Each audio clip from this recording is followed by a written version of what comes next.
ஓம் மகா கணபதியை போற்றி வெற்றிவேல் முருகனுக்கு அரோகரா. இந்த பதிவில் நம்ம கந்தர் அனுபூதியிலிருந்து 48வது பாடல் பார்க்கலாம். மிக சிறப்பு வாய்ந்த பாடல். முருகப்பெருமான் யாருடைய உள்ளத்தில் எப்பொழுதும் பிரிவில்லாமல் கலந்திருப்பார், யாருடன் நிலையாக பொருந்தி இருப்பார் என்ற உன்னதமான மேலான செய்தியை அருணகிரிநாதர் இந்த பாடல் மூலமாக நமக்கு தெரியப்படுத்துகின்றார். அவ்வளவு சிறப்பு வாய்ந்த பாடல் ஒன்று.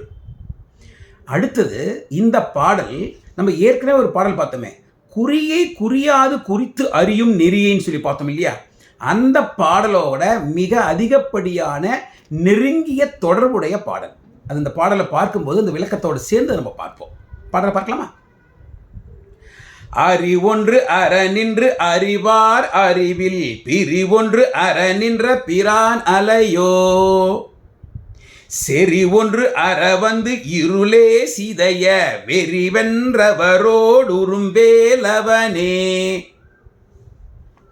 முருகக்கடவுள் பிரிவு ஒன்று அற நின்ற பிரான் அலையோ. பிரான் அலையோ எம்பிரான் இல்லையா? பரம்பொருள் இல்லையா? எப்படியாப்பட்ட பரம்பொருள்? பிரிவு ஒன்று அற நின்ற.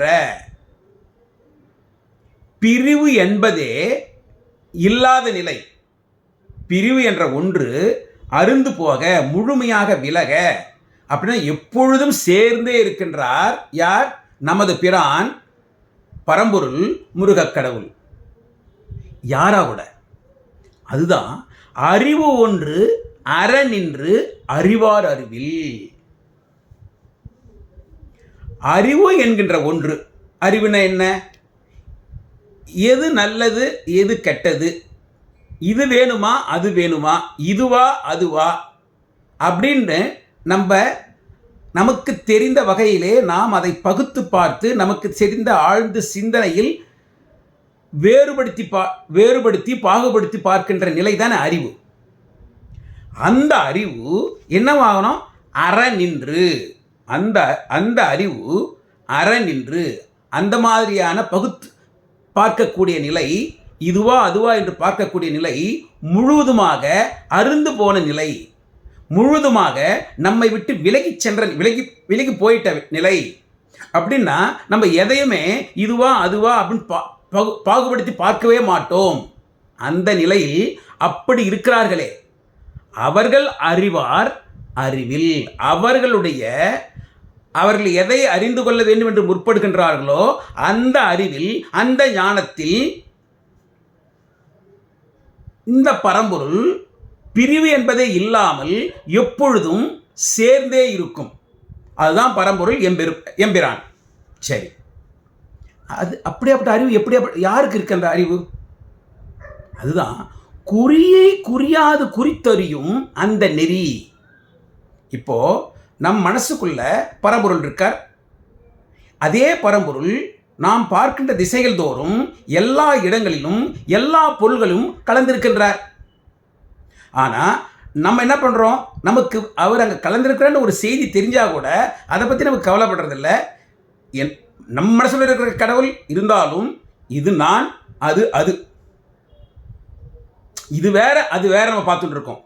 ஆனால் குறியை குறியாது குறித்து முருகப்பெருமானுடைய திருவடியே எனக்கு வழிகாட்டு என்று அவனையே நோக்கி மன உறுதியுடன் சற்றும் சலனமே இல்லாமல் அவனை நினைத்து தியானம் செய்து கொண்டே இருக்கும் பொழுது வெளியெங்கிலும் இருக்கின்ற அந்த பரம்பொருளை, நம் உள்ளத்திலும் இருக்கின்ற அந்த பரம்பொருளை நாம் கலக்கின்றோம். நமது ஆன்மா கலந்து விடுகின்றது.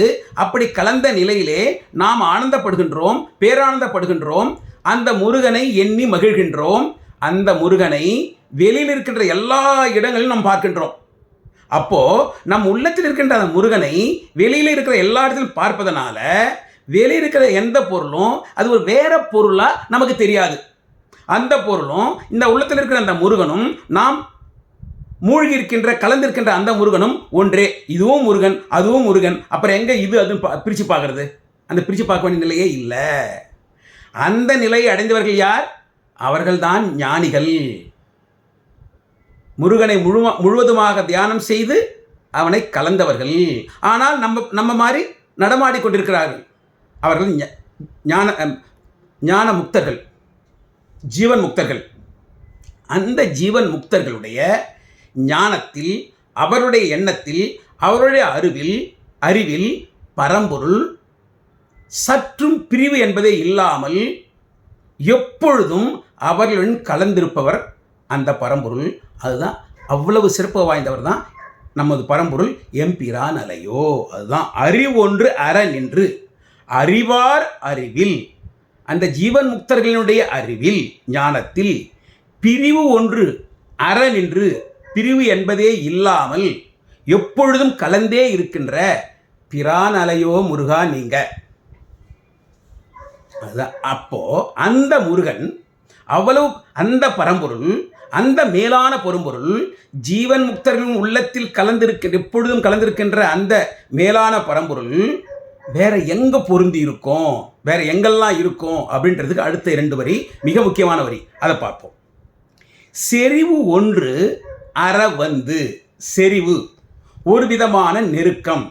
நம்ம எந்தெந்த விஷயங்கள் மீதெல்லாம் நம்ம நல்லா நெருங்கி இருப்போம், நெருக்கம் இருப்போம், அது மேலே ஒரு பற்று வச்சுட்டு இருக்கோம், பாசம் வச்சுட்டு இருக்கோம் அப்படின்னு பார்த்தோம்னா, நமது கணவன் மனைவி மக்கள், நாம் சேர்த்து வைத்திருக்கின்ற பொருள்கள், நமது உறவினர்கள், இவங்க எல்லாரும் மீதுமே, இது எல்லாவற்றின் மீதுமே நமக்கு ஒரு பற்று, ஒரு நெருக்கம், ஒரு செறிவு.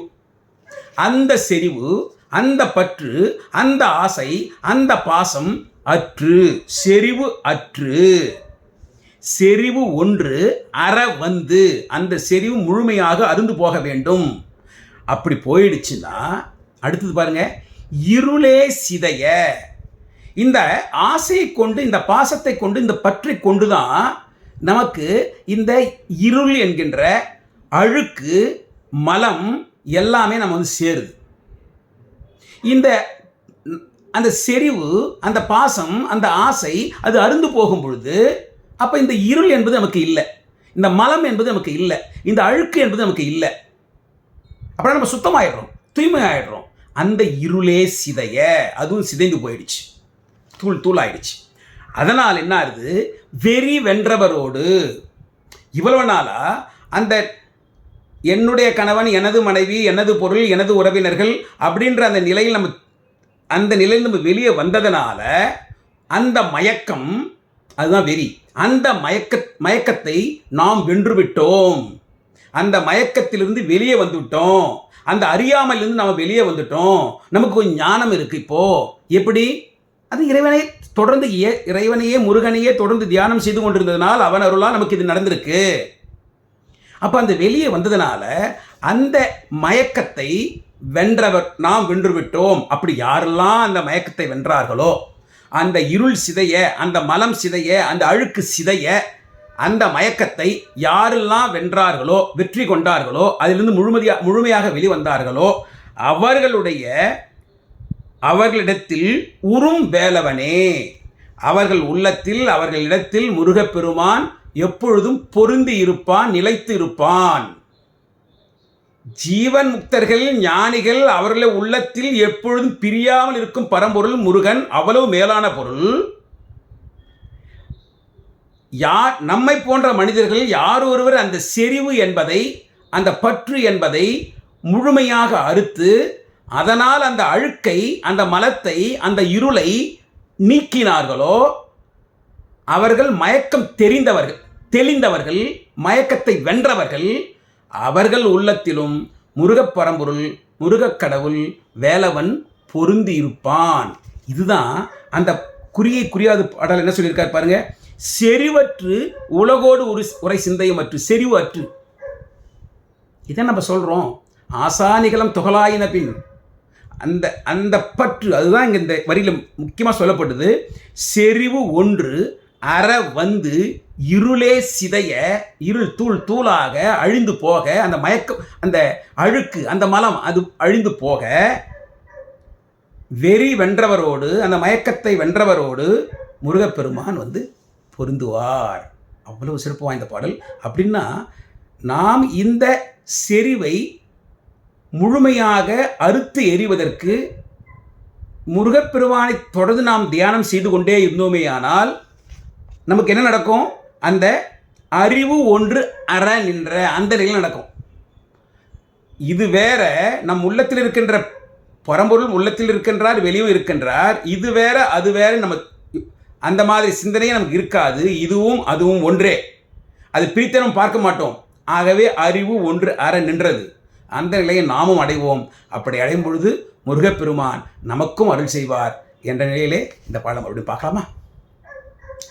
அறிவொன்று அற நின்று அறிவார் அறிவில் திரிவொன்று அற நின்ற பிரான் அலையோ செறிவொன்று அற வந்து இருளே சிதைய வெறிவென்றவரோடுரும்பேலவனே. வெற்றிவேல் முருகனுக்கு அரோகரா, ஞானவேல் முருகனுக்கு அரோகரா, கந்தவேல் முருகனுக்கு அரோகரா. தவறாம உங்கள் கருத்துக்கள் அந்த கமெண்ட் செக்ஷனில் பதிவு பண்ணுங்க. ஓம் சரவண பவ.